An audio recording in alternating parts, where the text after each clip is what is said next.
দাবা খেলা বাড়ায় শিক্ষার্থীদের বুদ্ধিমত্তা ও একাগ্রতা, তাই হলদিবাড়িতে বসল দাবা প্রতিযোগিতার আসর। দাবা খেলার মাধ্যমে ব্যক্তির বুদ্ধিমত্তা ও একাগ্রতা প্রকাশ পায়, কারণ ক্ষুরোধার মস্তিষ্ক এবং ধৈর্যের পরীক্ষা দিতে হয় এই দাবা খেলায়। একসময় গ্রাম বাংলার বাড়িতে বাড়িতে বসত দাবার আসর, কিন্তু বর্তমানে সেই রেওয়াজ প্রায় দেখাই যায় না।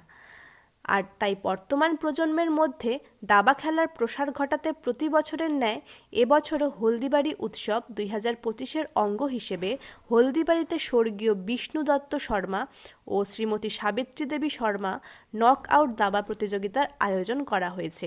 গত কয়েকদিন ধরে চলে এই প্রতিযোগিতা। জুনিয়র ও সিনিয়র এই দুইটি বিভাগে এই প্রতিযোগিতা অনুষ্ঠিত হয়। শুক্রবার জুনিয়রদের বিভাগে ফাইনালে পরস্পর মুখোমুখি হয় হার্দিক মজুমদার ও মিতাংশু আগ্রওয়াল। খেলায় মিতাংশু আগ্রওয়ালকে হারিয়ে চ্যাম্পিয়ন হয় হার্দিক মজুমদার। অন্যদিকে সিনিয়রদের বিভাগে ফাইনালে পরস্পর মুখোমুখি হয় সৌগত ঘোষ ও অতনু দাশ গুপ্তা। খেলায় অতনু দাশ গুপ্তাকে হারিয়ে চ্যাম্পিয়ন হয় সৌগত ঘোষ।